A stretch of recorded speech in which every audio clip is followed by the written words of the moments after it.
The following is a Comfortably Zoned Radio Network production. Ladies and gentlemen, up and down the coast of all of the stations of the Comfortably Zoned Radio Network, reaching from Alameda, California to my little studio in Pomfret, Connecticut, I am joined by Mark Barclay, a longtime friend, the chief executive member of the All Secure Group. Mark works out of Cincinnati, Ohio. Mark would like to talk to us today about school security and what we can do to stem the tide of these horrible school shootings that we've seen probably since Columbine High School close to 20 years ago. Mark, good morning. It's a pleasure to have you here today, my friend. Great to be here, Tony. Thanks for having me on. Oh, it's my honor. I was doing a little research this morning, and these are just some of the things which I bumped into, which I'm sure you live with every day.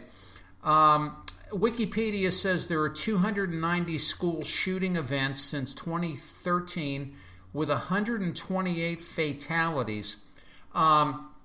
Sandy Hook, Connecticut, actually the town of Newtown, on December 14th, 2012, here in Connecticut, a mentally ill young man, Adam Lanza, killed 20 people, young students. Almost a legendary, if not redundant, miss by our local authorities here. Our state responded in passing gun control legislation that brought fatalities down from 216 in 2012 to 164 in 2016. 164 people were still killed, but yet they touted as this great social endeavor, kind of typical here. It's, at least in my view, the old thing of being reactive and not proactive. College campuses, I'd like to talk to you a little bit about that because I walk on a college campus occasionally, and to me they're the most brain-dead places on earth. Anybody can walk on a college campus and do just about anything. I could walk in New Haven and I can go to Yale, and I could, if I let my imagination run with me, some terrible things can happen, and nobody really seems to much mind and much care, but yet they pay mega bucks for security. We had the legendary jalapeno mac and cheese incident in Yukon a few years back where a kid was fighting with I guess he was a cafeteria worker. He was either drunk or high or both, and walked into a commissary with an open bottle. It took 10 minutes for the state police to arrive. This kid was brought down by a female cafeteria worker. Now, our local socialistic media is not going to bring that out. That's just kind of the way it is. It's like thou shalt not insult the halls of Yukon. But this is all mind-boggling to me. And I guess the first question I want to ask you is, whenever one of these horrible things happens, and it's just dreadful, the thought of young children losing their lives because of this, you hear the usual stuff. You hear the thoughts and prayers. You hear we need more mental health. We hear remove guns. We hear arm teachers. And it seems to me this total ball of confusion. You work in this field professionally. Pick up at any point of what I've just thought about and give me your thoughts. Well, one of the biggest problems I see is the lack of communication and coordination between different groups. And one of the very great things about President Trump is he saw that and he's trying to change that. He has appointed Vice President Pence head of committee on national school safety, and they've involved the National Sheriff's Association because the sheriffs are interacting with all law enforcement agencies because they handled the jail. So now they've got a committee on the National Sheriff's Association that is saying, hey, let's set a standard, because there's no one solution fits all here. And at a point where there's a sheriff here in Butler County, Ohio, that is a proponent of Army teachers after they've gone through some proper training. Well, there's a group of parents because they think that's bad. Well, why would it be bad to have the good guys have the ability to stop a person from just continuing to kill people? That didn't compute for me. But and the sheriff made the statement that I would prefer to keep the guns out of the school. And this sheriff is actively looking for other solutions. And he wasn't aware of some of the solutions that are out there, but he's becoming aware because he keeps looking for them. His name's Sheriff Richard Jones, and he's doing everything he can to protect the kids. And I think the parents need to get behind him when they're doing that. And as solutions come out that are better, for example, keeping the guns from getting in the schools to begin with, which is something that's available now. And prior to this, people really didn't hear of it because the systems that will keep guns from going into schools, Tony, they have primarily been marketed to the military and in areas where bank robberies were so prevalent. And I think that they need the cohesiveness of the people working together from the different industries. For example, in the Florida school shooting, there were 13 children killed in that shooting. And Steve Luce, the executive director of the Indiana Sheriff's Association, is on this national committee, and he shared with me one of the solutions is to have doors on the classroom that are bullet resistant. And you can still have windows in the doors; they can just be bullet resistant. But he said it's tragic when one child gets killed. So he said, 13 was horrible. But he said if they had just had these doors on those classrooms, there would have been 2 children killed, not 13. So there's other solutions out there that are for reactionary purposes too. In the event a shooter gets in a building, we have systems we can put in buildings that if a shooter comes in, we have the ability to fog a facility so thick with fog you can't see your hand in front of your face, and it disorients them. And then the law enforcement comes in with infrared and is able to find out where that person is and see them and deal with the threat. Then there's the entrance control system, which that's one of the products that we have also. And this system has been proven over 20 years. No one has ever been able to get a weapon through this system.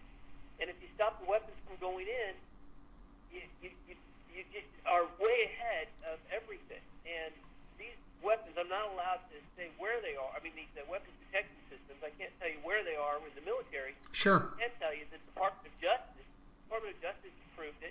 It's Homeland Security approved. We have there's certificates on it. It has a GSA contract. So schools can actually, in most states that honor GSA contracts, can purchase it without even having to go to bid. And these systems absolutely, unequivocally stop weapons from going in. And if it never gets in, you don't have to deal with these situations.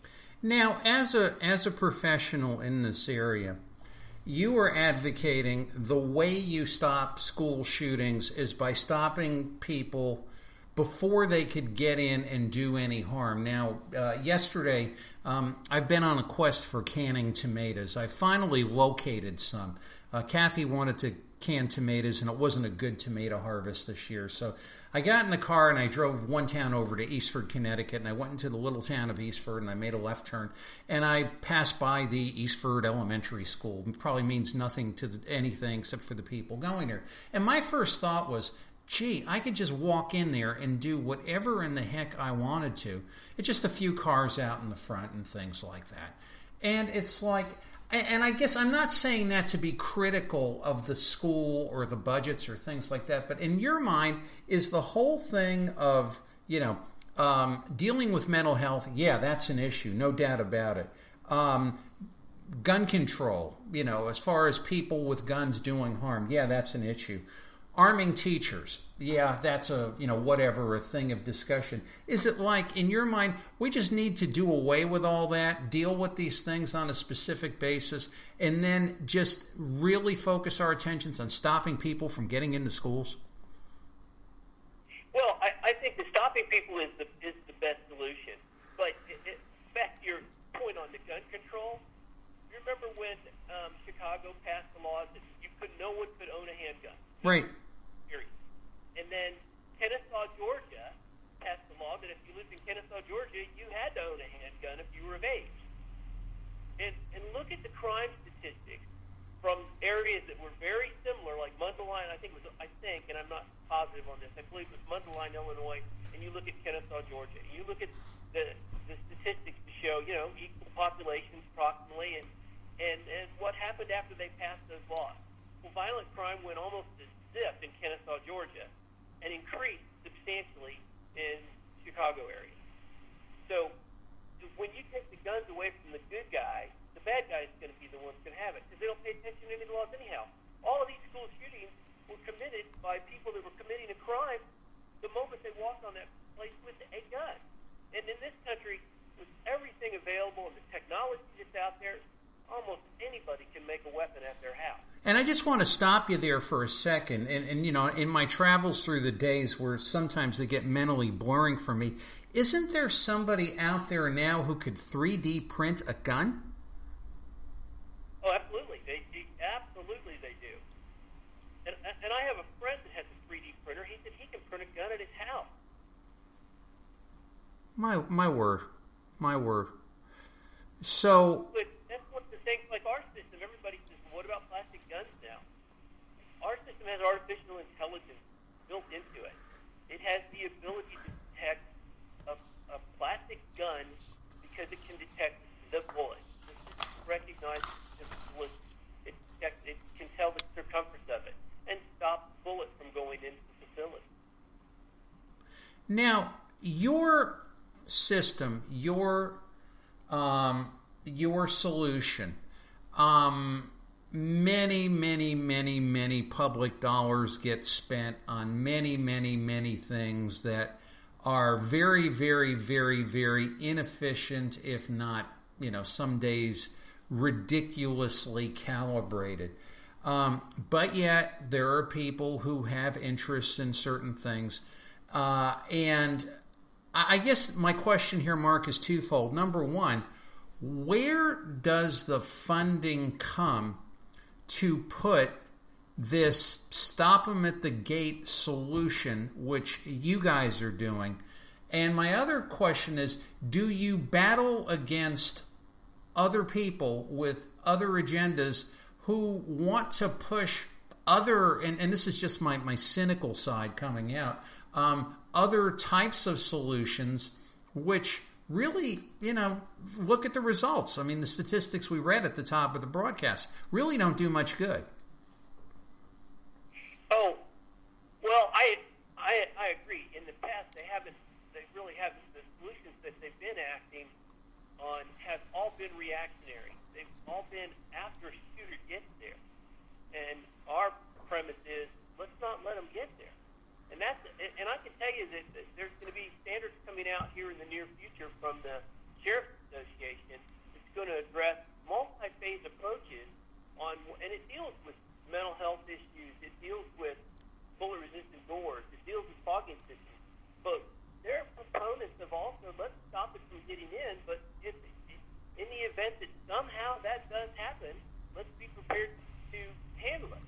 And, I think part of the funding issue is priorities, Tony. And, I think you and I talked about this once, that, the last time a child was burned in a school fire was 1938.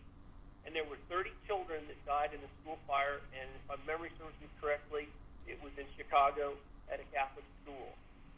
The public was just outraged at that, and it got on the legislators, and they ended up passing the NFPA, which is the National Fire Protection Association Act, and that became a standard, and they put fire protection equipment in all of the schools, all across the country. And as a consequence of that, we have not had a child die in a fire since 1938. We have the ability with this multi-phase system to do the same thing with stopping the school shooting. It's just a priority. They need to make it the same priorities that they did the fire protection. Now, the educational, for lack of a better term, system or establishment, have you brought this solution to them? And I'm just thinking, the way that educators might think, and I'm not saying this to be critical or pejorative, it's like, well, Mark, does this not turn our school into an armed camp? Have you run into that, and what have you told them? Well, I think because we're able to show them pictures, these units that we put in are in a lot of financial institutions already. And they're designed to look and match with the building aesthetic. So it's not intimidating when you come up on these systems. In fact, you really don't know they're there.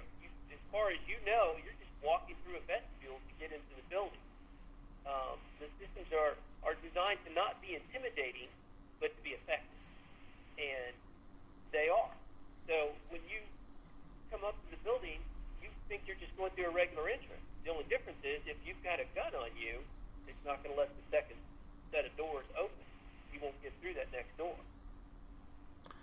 Now, if I'm a mom or a dad, I'll go out in the morning and I'll point the car westward, and the school bus will pick up the children.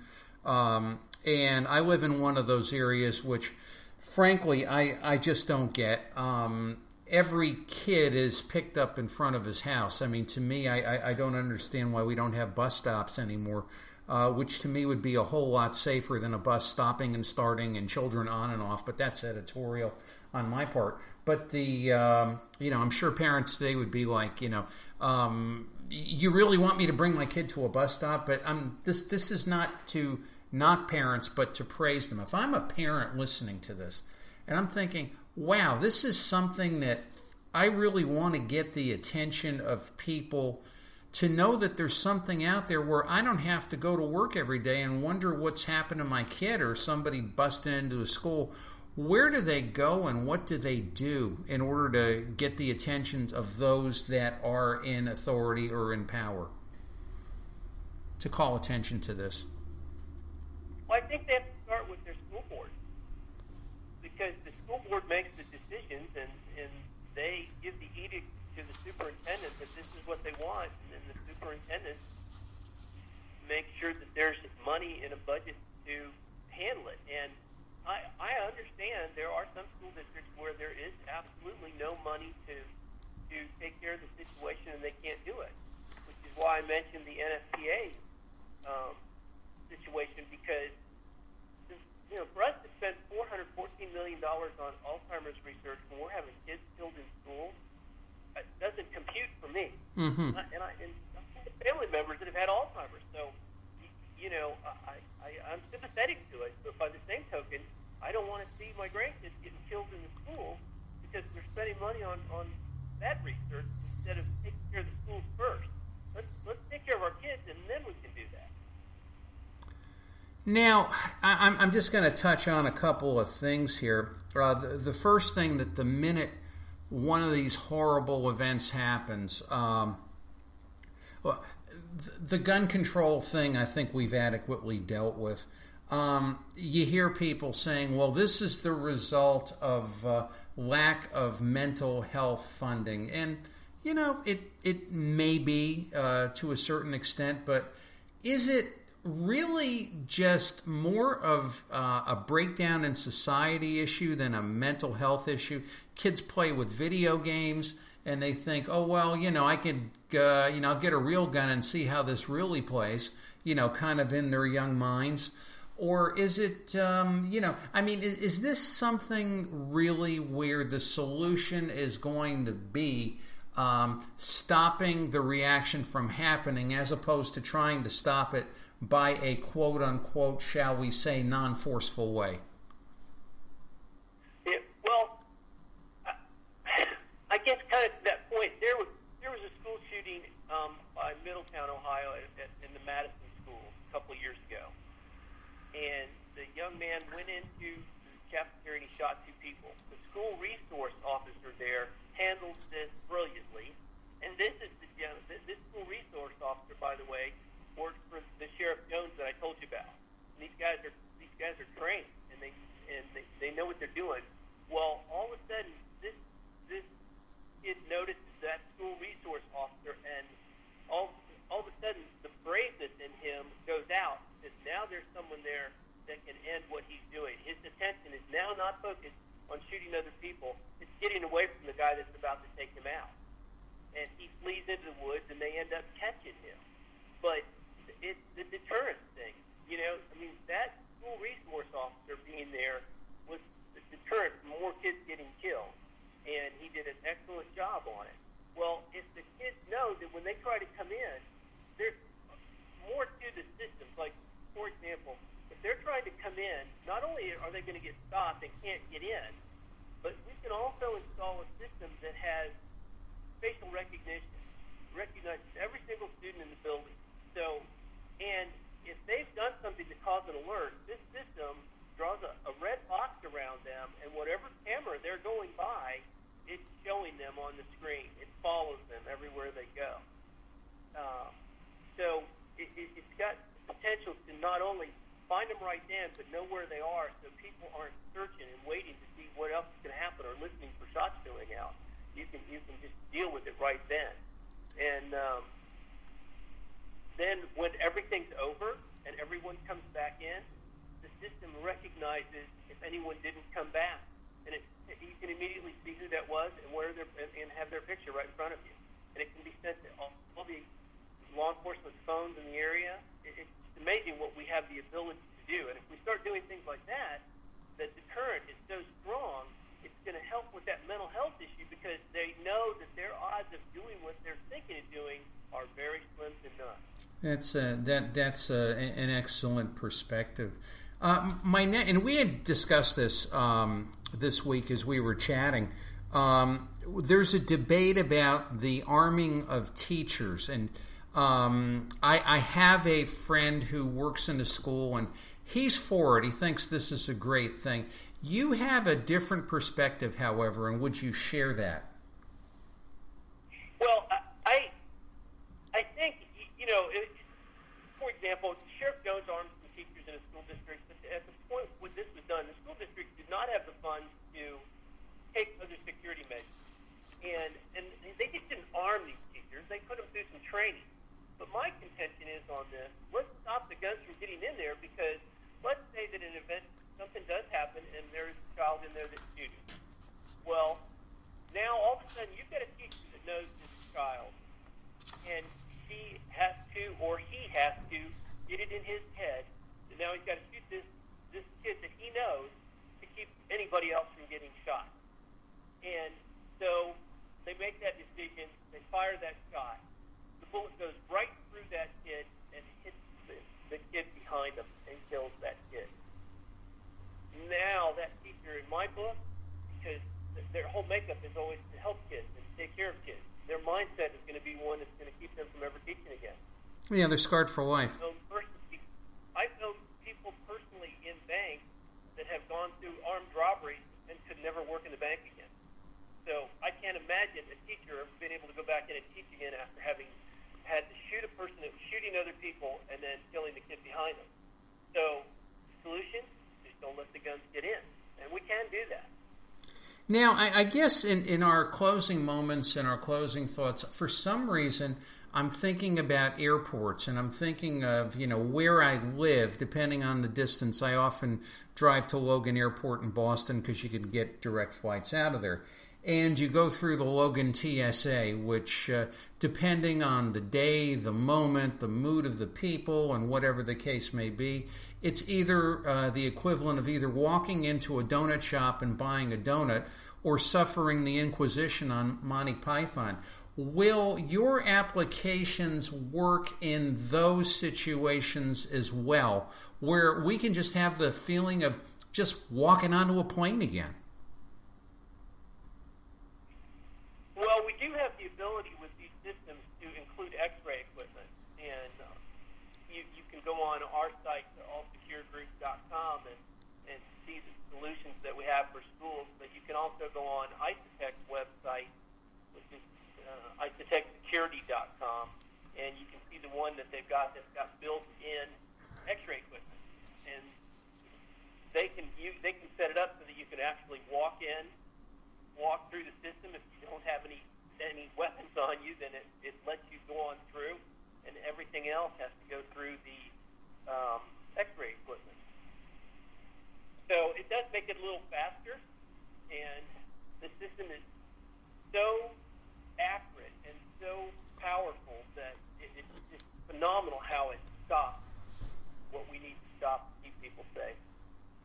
Well, it's amazing. On this very show, you have introduced a whole new avenue of discussion for school violence and other types of violence with guns, being let's kick it with technology. And I'm very happy that you were here to share that with me this morning. And I'm sure people are going to be talking about this, and I'm just very grateful to have you on today. Ladies and gentlemen, this is Mark Barclay. He is my friend.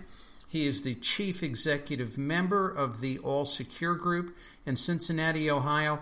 And Mark, as you go through your activities, as you go through propounding this, I know you're a dad. I know you've been very devoted to your family, and you've been very devoted to your church and your community all these years. I'm sure you're going to get a few fans here. Where can people follow what you're doing with the All Secure Group? You can go to allsecuregroup.com, and you can also, we're going to put your podcast on our news link. We have a news link about what's going on. We're supposed to be on CBS local news next week, and it's starting to gain traction because people are making the decision that they want to talk to us about a situation that stops violence before it ever happens instead of reacting to it. So yes, they can certainly check us out on our website, and we'd love to hear from people. And we have resources. We are global with this, so it doesn't matter what state people are in. We can have a representative come out and talk to them and work on a solution. And the solution, one more point, Tony, you were talking about the aesthetics with me earlier. The system is customized for each entrance so that it fits with that building's architecture, so it's not intimidating and it doesn't look like something going to put you in jail. It looks like just a normal entry into a building. And they can also check that out when they look on the website.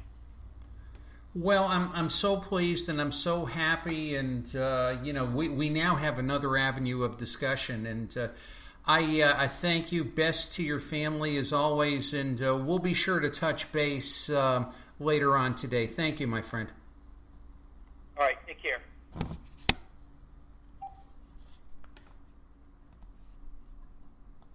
From room to room with dustpan and broom. That's the route of the indoor traveler, upstairs and down, day in, day out. It's often a lonesome road she has to travel, but it needn't be. Not if she has a portable radio. That way she can take a lively companion wherever she goes. With a portable radio, she has delightful company, wonderful entertainment wherever and whenever she wishes. Even the smallest sets are powerful and have excellent tonal qualities. They're light and easy to carry, these modern transistor radios. But they carry a world of pleasure, music, commentary, and a thorough coverage of the news. So why not take advantage of the happiest development of our electronic age? Whether you're traveling indoors or out, take a lively companion wherever you go. Take a portable radio.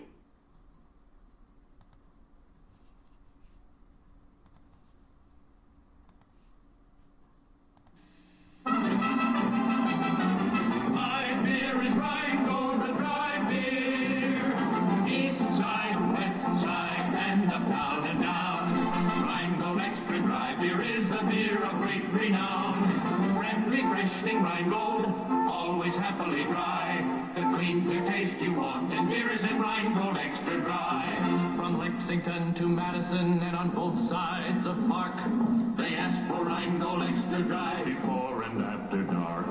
From Coney to Connecticut on Flatbush Avenue, from Jersey seems way out to Queens, they sing this million too. Rye beer is Rheingold, the dry beer, friendly, freshening, and happily dry beer. Dry means clean and it's clear, dry means thirst quenching beer. Join the millions who buy Rheingold beer extra dry.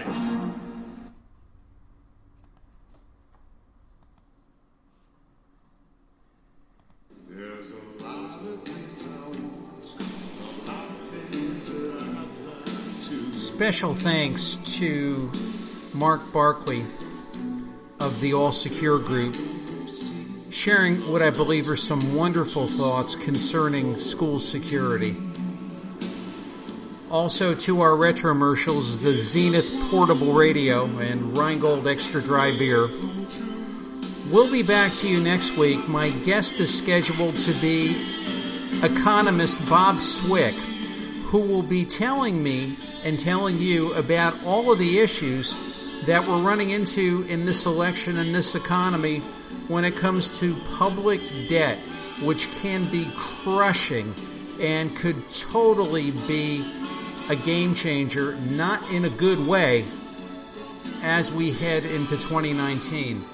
So thanks again for listening. As the great Dan Ingram would say on WABC Radio, signing off, Keuskade. We'll see you next week. God bless everybody. Take care.